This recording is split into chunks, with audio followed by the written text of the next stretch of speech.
ಮಳೆಯ ಹರಿಸಿ ತಿಳಿಸೇ ಬಿಡುವೆ ಪ್ರೀತಿಯ.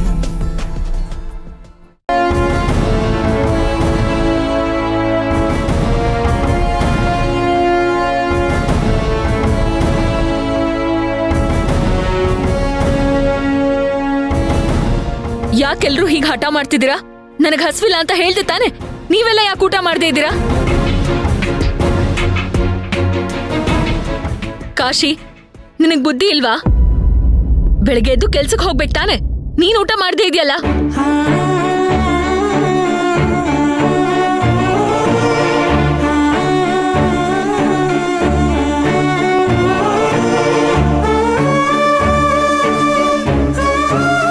ಅಮ್ಮ, ನೀನೇನ್ ಚಿಕ್ಕ ಹುಡ್ಗಿನಾ? ಊಟ ಮಾಡಿ ಮಾತ್ರೆ ತಗೋಬೇಕು. ನೀನ್ ಊಟನೇ ಮಾಡ್ಲಿಲ್ಲ ಅಂದ್ರೆ ಮಾತ್ರೆ ಹೇಗ್ ತಗೋತ್ಯಾ? ಏಯ್ ರಾಧಿಕಾ, ಯಾರು ಚಿಕ್ಕ ಮಕ್ಳು ತರ ಆಡ್ತಿರೋದು? 2-3 ದಿವಸದಿಂದ ಯಾಕೆ ಒಂಥರ ಇದೆಯಾ? ಊಟ ತಿಂಡಿ ಸರಿಯಾಗಿ ಮಾಡ್ತಿಲ್ಲ. ಕೆಲ್ಸಕ್ಕೆ ಹೋಗುವಾಗ ಬೇಜಾರಲ್ಲಿ ಹೋಗ್ತೀಯಾ, ಬೇಜಾರಲ್ಲಿ ಬರ್ತೀಯಾ? ಏನ್ ಸಮಸ್ಯೆ? ನನಗೇನು ಆಗಿಲ್ಲ. ಸ್ವಲ್ಪ ತಲೆ ನೋವ್ತಿತ್ತು, ಅದಕ್ಕೆ ರೆಸ್ಟ್ ಮಾಡ್ತಿದ್ದೆ ಅಷ್ಟಕ್ಕೆ. ನಿಮ್ಮಷ್ಟಕ್ಕೆ ನೀವೇ ಏನೇನೋ ಅನ್ಕೊಂಡ್ಬಿಡದಾ? ನಾನು ಯಾವಾಗ್ಲೂ ಇರೋ ಥರನೇ ಇದ್ದೀನಿ. ಅಲ್ಲ, ನೀವೆಲ್ಲ ಊಟ ಬಿಡೋದಲ್ದೆ ಪಾಪ ಆ ಮಗುನು ಯಾಕೆ ನರಳಿಸ್ತಾ ಇದ್ದೀರಾ? ಅಮ್ಮ ಈ ಕಡೆ ಬಾ. ಪುಟ್ಟ, ಯಾರು ಊಟ ಮಾಡ್ಲಿ ಬಿಡ್ಲಿ, ನಾನು ನಿನಗೆ ಊಟ ಮಾಡಿಸ್ತೀನಿ. ಊಟ ಮಾಡು.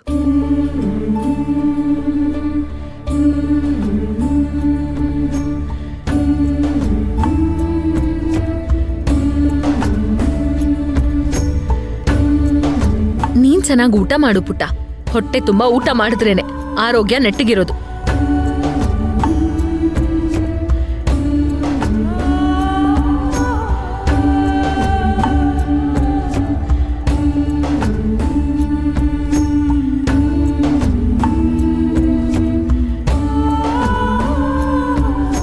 ಅಕ್ಕ, ನಂಗೂ ತುಂಬಾ ಹಶ್ವಾಗ್ತಾ ಇದೆ. ಕೈ ತೂತ್ ಕೊಡಕ್ಕ?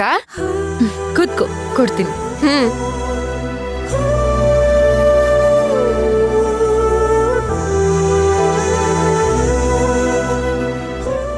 ಅಕ್ಕ, ನನಗೂ ಇವಾಗ ಹೊಟ್ಟೆ ಹಸ್ವಾಗ್ತಿದೆ.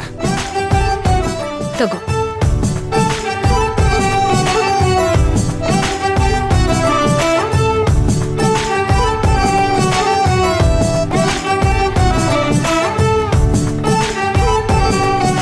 ರಾಧಿಕಾ, ನನಗೂ ಈಗ ಲೈಟಾಗಿ ಹಸು ಶುರುವಾಯ್ತು.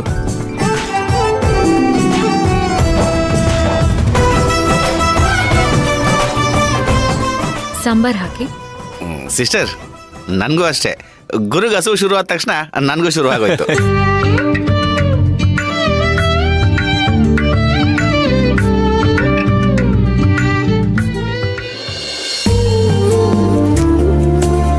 ನೋಡಿ, ಇನ್ನೊಂದ್ಸಲ ಏನಾದ್ರೂ ನನ್ ವಿಷಯ ಇಟ್ಕೊಂಡು ಈ ಮನೇಲಿ ಉಪವಾಸ ಸತ್ಯಾಗ್ರಹ ಮಾಡಿದ್ರೆ ಅಷ್ಟೇ. ಹಲೋ ಮೇಡಮ್, ನೀವು ಮೊದಲು ಕರೆಕ್ಟಾಗಿ ಊಟ ಮಾಡಬೇಕು.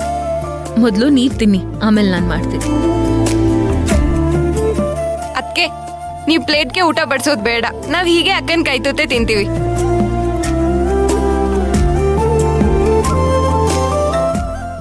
ರಾಧಿಕಾ,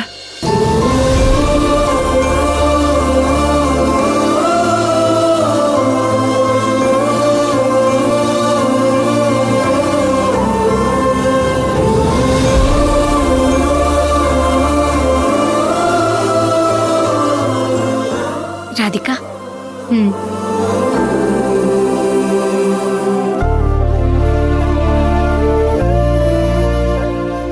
ರಾಧಿಕಾ, ನೀನ್ ಬರ್ತಾ ಬರ್ತಾ ಸಣ್ಣ ಆಗ್ತಾ ಇದೀಯಾ. ಮದ್ವೆ ಬೇರೆ ಹತ್ರ ಬಂತು. ನೀನು ಸರಿಯಾಗಿ ಊಟ ಮಾಡ್ಬೇಕಮ್ಮ.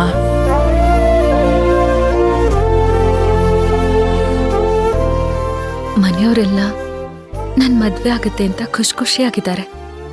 ಆದ್ರೆ ನಾನು ಅವನಿಂದ ದೂರ ಆಗ್ತಾ ಇದ್ದೀನಿ ಅಂತ ನಾನು ಇವರಿಗೆಲ್ಲ ಹೇಗೆ ಹೇಳಲಿ?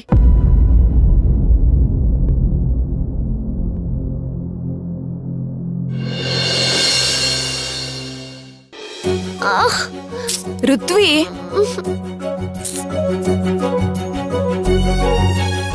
ಋತ್ವಿ, ಇಲ್ಲಿಟ್ಟಿರ್ತೀನಿ. ಕಾಶಿ, ಕೊಡಮ್ಮ. ರಮ್ಯಾ, ಏನ್ 1 ಗಂಟೆಯಿಂದ ಜಡೆ ಹಾಕ್ತಾನೆ ಇದ್ಯಾ? ಇನ್ನು ಮುಗಿಲಿಲ್ವೇನೋ? ಅಮ್ಮ, ಇವಳ ಕೂದಲು ತುಂಬಾ ಸಿಕ್ಕಾಗಿದೆ ಅಮ್ಮ. ಸರಿ, ಟೈಮ್ ಆಗ್ತಿದೆ, ಬೇಗ. ಆಗೋಯ್ತು. ಹಾ ಅಮ್ಮ, ಹ್ಮ್? ಒಂದ್ ನಿಮಿಷ ನೋಡು, ಇವತ್ತಿಂದ ರಾಧಿಕನ ಮದುವೆ ಕೆಲಸ ಎಲ್ಲ ಶುರು ಮಾಡ್ಬೇಕು. ಕಾರ್ಡ್ ಪ್ರಿಂಟ್ ಮಾಡ್ಸಕ್ಕೆ ಮ್ಯಾಟ್ರ್ ಎಲ್ಲ ಬರ್ಕೊಡ್ಬೇಕು. ನೀನು ಬಾ ಅಮ್ಮ. ಸರಿ, ಹೋಗಿ ತಿಂಡಿ ರೆಡಿ ಮಾಡ್ಬಿಟ್ಟು ಬರ್ತೀನಿ. ಬೇಗ. ಅತ್ತೆ ಅತ್ತೆ, ನಂಗೆ ರಾಧಿಕಾ ಅತ್ತೆ ಮದ್ವೆಲಿ ಚೆನ್ನಾಗಿರೋ ಹೇರ್ ಸ್ಟೈಲ್ ಮಾಡ್ತೀರಾ? ಋತ್ವಿ, ಹೋಗಿ ಹೋಗಿ ಇವಳಿಗೆ ಹೇರ್ ಸ್ಟೈಲ್ ಮಾಡು ಅಂತಿದ್ಯಲ್ಲ, ಅವಳಿಗೆ ಎಲ್ಲಿ ಬರುತ್ತೆ? ಸರಿ ಋತ್ವಿ, ಹೋಗ ಅವನ ಹತ್ರನೇ ಜಡೆ ಹಾಕ್ಸ್ಕೊ ಹೋಗು. ಬಂದ್ಬಿಟ್ಟ ನಂಗೆ ಹೇಳಕ್ಕೆ. ಏಯ್, ಏ ಬೆಳಿಗ್ಗೆನೆ ನಿಮ್ ಜಗಳ ಶುರು ಮಾಡ್ಕೊಂಬಿಟ್ರಾ? ರಮ್ಯಾ, ಬೇಗ ಅವಳಿಗೆ ಜಡೆ ಹಾಕು, ಟೈಮ್ ಆಗ್ತಿದೆ. ಆಗೋಯ್ತಣ್ಣ, ಸ್ವಲ್ಪ ಹಾ. ಹೊತ್ತು. ಇಲ್ಲ, ನಾನು ತುಂಬಾ ದೊಡ್ಡ ತಪ್ಪು ಮಾಡ್ತಾ ಇದ್ದೀನಿ. ಚಿರು ನಾ ಮದ್ವೆ ಆಗ್ತಾ ಇದ್ದೀನಿ ಅಂತ ನಮ್ಮ ಮನೆಯವ್ರಿಗೆಲ್ಲ ಸುಳ್ಳು ಹೇಳ್ತಾ ಇದ್ದೀನಿ. ಕಾಶಿ ಬೇರೆ ಮದ್ವೆ ಕೆಲಸನ ಶುರು ಮಾಡ್ತಾ ಇದ್ದಾನೆ. ಇನ್ನೂ ನಾನು ಸುಮ್ಮನೆ ಇದ್ದು ಕೊನೆ ಕ್ಷಣದಲ್ಲಿ ಮನೆಯವ್ರಿಗೆಲ್ಲ ನೋವು ಕೊಡೋದು ಬೇಡ. ಚಿರುನ ನಾನು ಮದ್ವೆ ಆಗ್ತಿಲ್ಲ ಅನ್ನೋ ಸತ್ಯನ ಹೇಳಿ ಈಗಲೇ ಎಲ್ಲಾನು ಸ್ಟಾಪ್ ಮಾಡಬೇಕು. ಆದ್ರೆ ನಾನು ಮನೆಯವ್ರಿಗೆ ಇದನ್ನ ಹೇಳಿದ್ರೆ ಅವ್ರು ಒಪ್ಕೊಳ್ಳೋದಿಲ್ಲ. ಈಗ ನಾನು ಏನ್ ಮಾಡ್ಲಿ?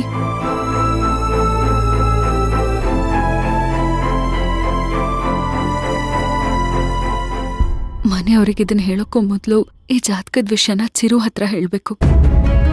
ನಾವಿಬ್ರು ಮದ್ವೆ ಆಗ್ತೀವಿ ಅಂತ ಚಿರು ತುಂಬಾ ಕನ್ಸ್ ಕಟ್ಕೊಂಡಿದ್ದಾನೆ. ಅವನಿಗೆ ಆಸೆ ಹುಡ್ಸಿ ಮೋಸ ಮಾಡಿದ್ರೆ ಆ ಪಾಪ ನನ್ನ ಸುಮ್ನೆ ಬಿಡಲ್ಲ. ಇವತ್ತು ಅವನ ಹತ್ರ ಈ ಸತ್ಯನ ಹೇಳ್ಬಿಡ್ಬೇಕು. ಆಗ್ಲೇ ನಾನು ಅವನ ಮೇಲೆ ಇಟ್ಟಿರೋ ಪರಿಶುದ್ಧವಾದ ಪ್ರೀತಿಗೆ ಒಂದು ಅರ್ಥ ಸಿಗೋದು.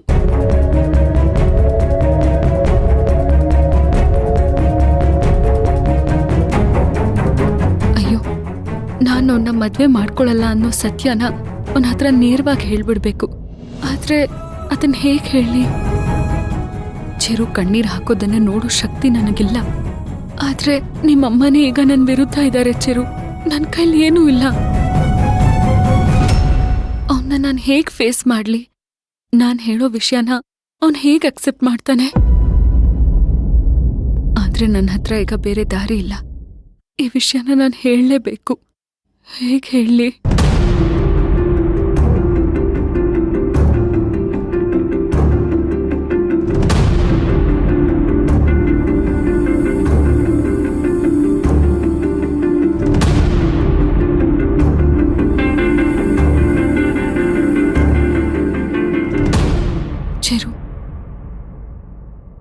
ಚಿರು, ದಯವಿಟ್ಟು ನನ್ನ ಕ್ಷಮಿಸ್ಬಿಡು. ಈಗ ನಾನು ಹೇಳೋ ವಿಷಯನ ನೀನ್ ಒಪ್ಕೊಳ್ಳೋದಿಲ್ಲ. ಇಷ್ಟು ದಿನ ಈ ವಿಷಯನ ನಿನ್ನ ಹತ್ರ ಹೇಗ್ ಹೇಳೋದು ಅಂತ ಯೋಚನೆ ಮಾಡಿ ಕೊನೆಗೆ ಹೇಳಲೇಬೇಕು ಅಂತ ನಿರ್ಧಾರ ಮಾಡಿ ಈ ಮೆಸೇಜ್ ಕಳ್ಸೋ ಧೈರ್ಯ ಮಾಡ್ತಿದ್ದೀನಿ. ಇದನ್ನ ಒಪ್ಕೊಳ್ಳೋದಕ್ಕೆ ನನಗೂ ಮನ್ಸಿಲ್ಲ. ಆದ್ರೆ ವಿಧಿ ಇಲ್ಲದೆ ವಾಸ್ತವನ ಒಪ್ಕೋಬೇಕಾಗಿದೆ. ನಿನ್ ಜೊತೆ ಬದುಕ್ಬೇಕು ಅಂತ ನಿನಗಿಂತ ಜಾಸ್ತಿ ಆಸೆ ಪಟ್ಟಿದ್ದೀನಿ. ಇದುವರೆಗೂ ಆ ದೇವರ ಹತ್ರ ನನಗೋಸ್ಕರ ಅಂತ ನಾನು ಏನೂ ಬೇಡ್ಕೊಂಡಿರ್ಲಿಲ್ಲ, ನಿನ್ನೊಬ್ಬನ್ ಬಿಟ್ಟು. ಆದ್ರೆ ನಿನ್ ಜೊತೆ ಬಾಳೋ ಯೋಗ ನನಗಿಲ್ಲ. ನನ್ನಿಂದ ನಿನಗ್ ಮೋಸ ಮಾಡ್ಕೊಂಡಿರಕ್ಕಾಗಲ್ಲ ಚಿರು. ನೀನ್ ನನ್ನ ಮದ್ವೆ ಆಗ್ಬೇಕು ಅಂತ ತುಂಬಾ ಆಸೆಯಿಂದ ಕಾಯ್ತಾ ಇದ್ಯಾ. ಆದ್ರೆ ನಾನು ನಿನ್ನ ಹತ್ರ ಸತ್ಯ ಹೇಳೋಕಾಗ್ದೆ ಒಂದೊಂದು ಕ್ಷಣನೂ ನಾಟಕ ಮಾಡ್ತಾ ಇದ್ದೆ. ನನಗೂ ನಿನಗೂ ಮದ್ವೆ ಆಗಲ್ಲ ಚಿರು. I am sorry.